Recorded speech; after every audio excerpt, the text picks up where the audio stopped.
What's up, guys? Welcome to the channel today.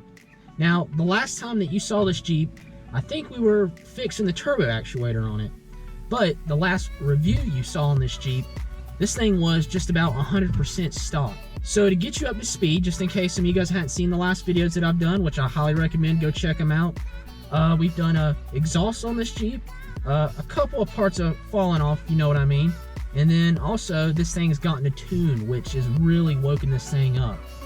I mean, it's just, for this Jeep, for an SUV, this thing is just quick for what it is, and I'll leave it at that. Now, I know I've already done a review on this thing, but today I also want to kind of do a new review on it with the deleted parts, because like I said, this thing's like a totally different vehicle now with the deleted parts. So with all that ado, I present to you guys the new and approved diesel Jeep.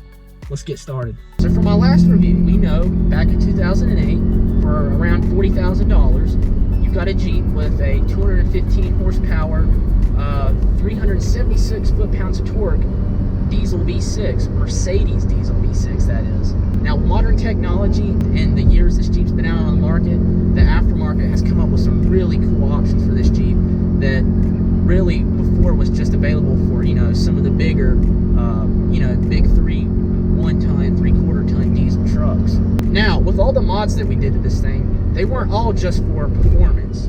We got some pretty impressive MPGs with it too. Now, before, the owners told me, which you know are my parents, that this thing was averaging about 18-ish in the city before with everything on it. Now they're seeing results as high as 21, 22 MPG in the city with this thing, which is really impressive for an all-wheel drive Jeep Grand Cherokee that weighs right around 5,000 pounds. They can tow right around 7,000 pounds. Now with those MPG results, did come a little bit more noise because, you know, this thing's got an exhaust on it now. So there is quite a bit of drone in the cabin with this thing. Now, after talking with the owners, they said they're probably going to end up going the way of maybe a resonator, a flow-through resonator of some sort, just so they don't restrict the turbo any, but it cuts down on the drone a little bit. And I kind of agree with them. You know, as somebody coming from a straight-piped 5-inch Cummins, you know, it's actually quieter in that truck than it is in this Jeep. So that's pretty funny, I thought. Now, since we haven't done anything to the handling of this Jeep yet, as far as shocks or wheels or tires, the handling's still rather sloppy, I'm sorry to say. But those upgrades are coming. Now, with all the parts invested in this Jeep, which comes out, I believe, right around $2,000 to $2,500, and then the price, or the general price of these Jeeps, or what they go for, which is around $12,000, we'll say that. This one is a little bit lower mileage, so it kind of is on the higher end of that. You're invested at a total of around approximately $14,500. Now, with that said, do I think it's worth it? I think if you're a Jeep person and you're looking for a Grand Cherokee, your options are between, you know, the 4.7, the 3.5, I believe it was, and then the 5.7 Hemi. You're really not going to find the torque in the Hemi that you find in this diesel. So really, I would try to opt for the diesel, because the diesel is also going to last a lot longer. And you know, guys, from the last review, I told you about the Springer vans that run, you know, 300, 400,000 miles with these engines.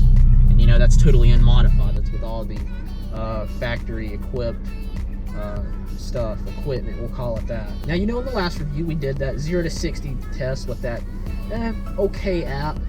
I'm not sure how correct it was, but just for the sake of consistency, I'm going to use the app again, and we're going to try the test again, fully deleted. Remember, no brake boosting, just hit the throttle and go.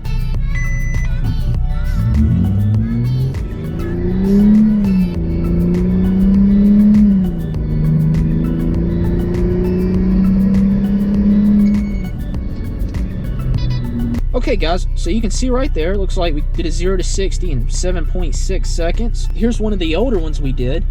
You can see right there, we went from an 8.3 to a 7.6. So that's not bad at all. That was pretty good. You know, I would like to try, though, to get the best 0 to 60 out of this thing. So I might try brake boosting it one time and see how that goes. Even though we didn't do any boosted launches on the first review of this thing when it was totally stock, I did find on an article on Car and Driver where they did a boosted launch and they got a 7.9 0 to 60.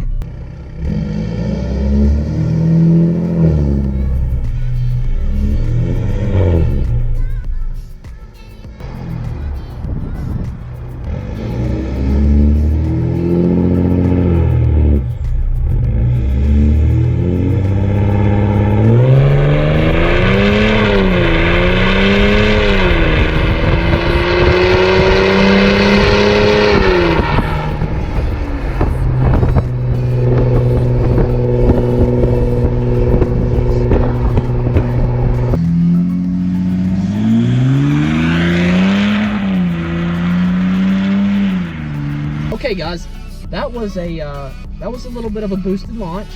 That was aggressive. Wow, this thing is fun to drive. You know, if I had to bet, I'd say this thing is probably just as fun to drive as an SRT8, one of these. You know, with the 6.1 Hemi, this thing has a bunch of torque down low, which brings me to my next point. With all the mods, we're calculating in, you know, 376 foot-pounds from the factory at the flywheel. People have dynoed these stock, and they're saying it's putting out a little more than that. But we're going to go a little conservative here and say with all the mods that we're probably right under 500 foot-pounds of torque with this thing. And it is fun to drive, guys. I mean, it's a torque monster. So with that boosted launch, let's just take a look at the 0 to 60s for that. Wow.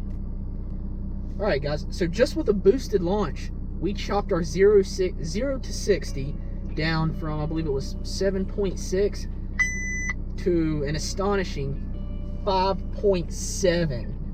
This thing is, that was, wow. Like I said, guys, this thing is a torque monster now. Okay, guys, so you've seen us do all the stuff we've done to this thing as far as performance. And, you know, I know I've already made a review on this Jeep, but I just wanted to make one of all the performance mods, because like I said, it's a different animal, and you can see right there in the 0 to 60 the difference it's made.